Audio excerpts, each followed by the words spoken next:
Okay, I have to redo this, so some of this has been written out already. I was recording and my phone died in the middle of the video, so that wasn't so helpful.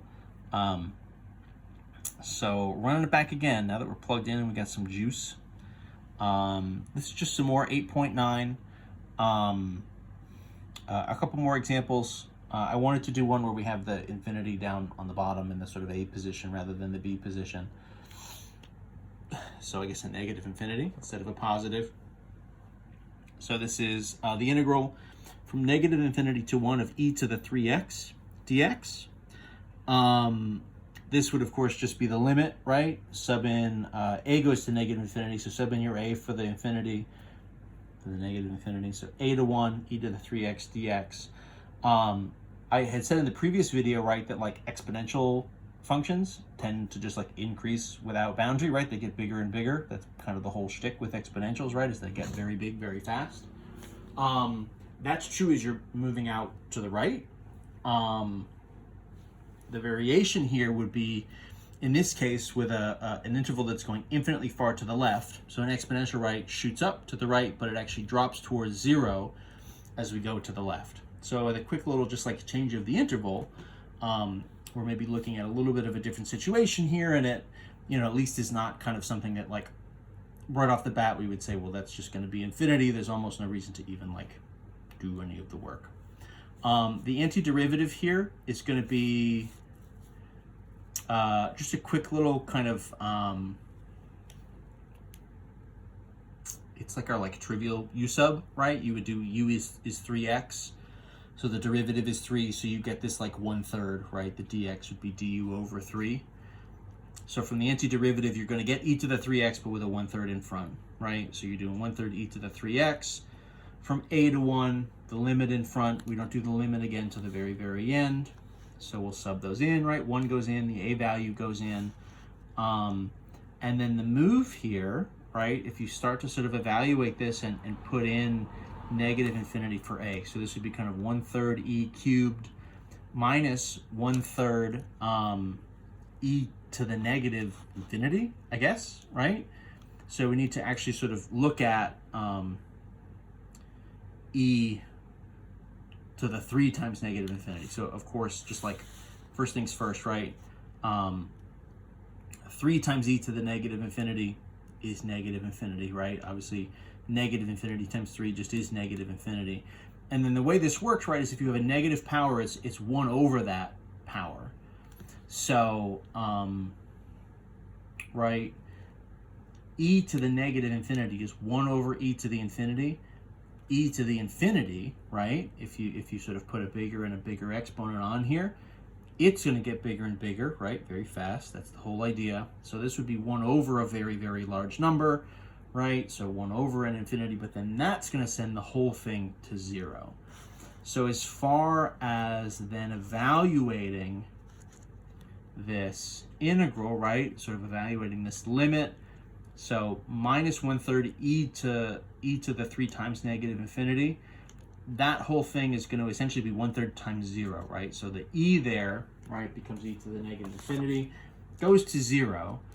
And so what we're left with is an integral that converges, right? We're sort of just left with the term in front, 1/3 e cubed, minus this chunk, the whole thing goes to 0. So our area here is going to be 1/3 e cubed, and this is going to be an integral that converges. Pretty sweet, pretty good, pretty satisfying. Again, not that whether it converges or diverges is necessarily a good or bad thing, but I guess in my heart, if I'm being honest, I kind of always hope they converge, just because then you have a number. The other one I wanted to do here, so this is another one, so from 4 to infinity, just a little bit of a different looking integral, right? You could maybe argue, I guess this is kind of just another variation on sort of a 1 over x squared, if you really want to be sort of, if you want to kind of dig into this. So this is the integral from 4 to infinity. This is 2 over x squared times cosine of pi over x dx. At first glance, this seems like there's a lot of stuff going on, and it maybe is going to be a big challenge, but it actually is not too bad. a couple things, right? Of course, with the infinity up here in the boundary, we need to change it into a limit. So the limit, as it's an upper, so we'll say b. So b goes to infinity, the integral from 4 to b. I'm going to rewrite these, 2 over x squared and pi over x. I'm just going to rewrite those as exponentials, right? So that would be 2 times x to the minus 2 times the cosine of pi times x to the minus 1 dx. That rewriting, I think, helps to clear up a lot of what maybe is going to seem bad. Here, this is going to be a u sub. It's not anything really any crazier than that. And the u we're going to use is the inner function on your cosine. It kind of is the only option here anyway. We sort of said that, inner function stuff in parentheses, right, which would include things that are sort of interior to trig functions, they would make sort of good candidates for u.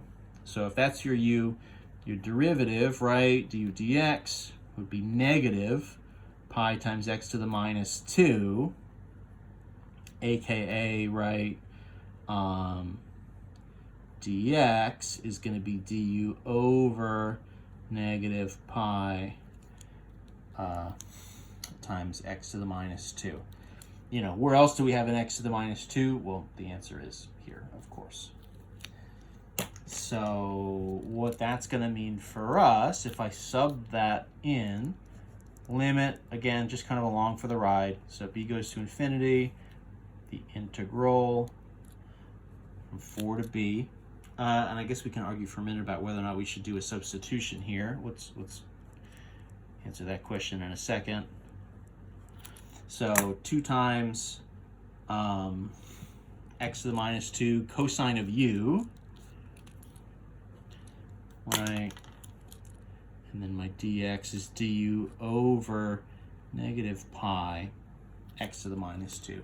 I don't really need to futz around with, right, rewriting this as an over x squared, and then this would be an x squared up top. It doesn't matter, right? The x to the minus 2 and the x to the minus 2 here would cancel.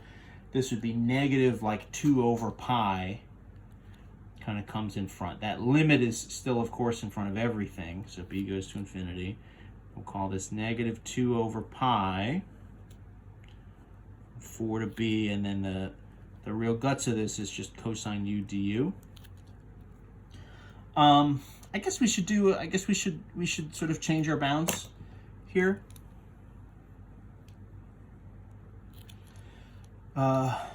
This is sort of a little bit of a weird thing to do. So when x equals b, u would equal pi times b to the minus 1.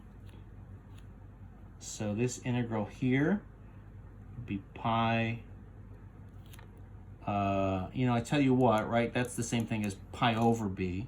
I'm going to jump back and forth between these two just to try to simplify our lives a little bit. So that would be pi over b as the sort of upper bound, right? Still in terms of the b here, right? So it's not like we've dropped that. When x equals, what's the other boundary? 4. So then u would be pi times 4 to the minus 1, aka pi over 4, right?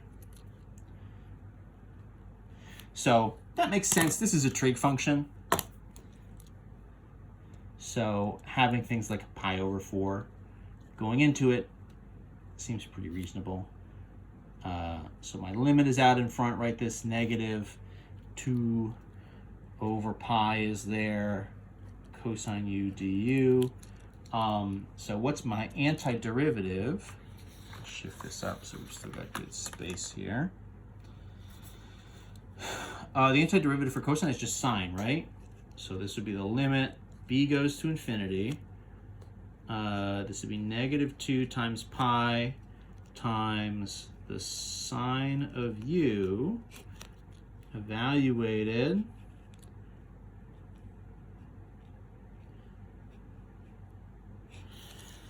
from pi over b to pi over 4. So let's sub some of this stuff in here. This will be limit b to infinity. So negative 2 over pi times the sine of pi over b, right? So that's going to be where we do the limit minus subbing in sine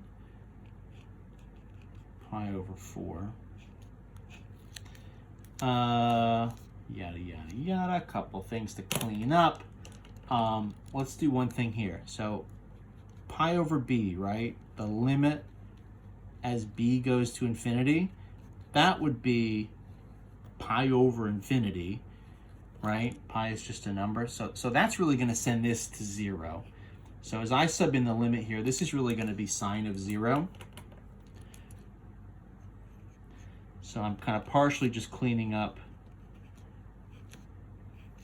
the kind of algebra here in the terms. 2 over pi times sine pi over 4, right? So this is negative 2 over pi times the sine of 0, right? If I sub in my limit, pi over infinity is really just 0. So this is sine of 0.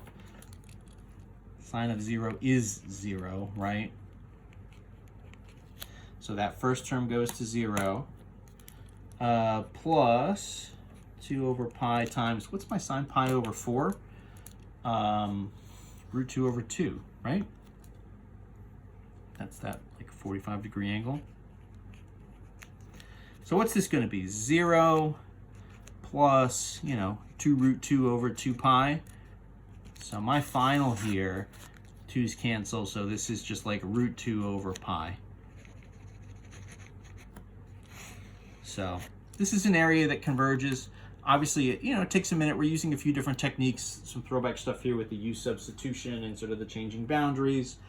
We got to do some trig here. Some of that is just a limitation in as much as, we don't want to just work with like 1 over x squared versus 1 over x cubed versus 1 over x to the 4. Those are the kind of the same examples over and over again. Kind of boring. So one way to mix it up is with the trig thing kind of like this, but you do still need that same kind of reducing, right, and sort of shrinking as you sort of go out towards infinity. So you do need, there's still a little bit of that x grid happening here. So this is just another way for that to happen. Anyway, I want to do another few examples for these improper integrals. So we'll see you in the next video.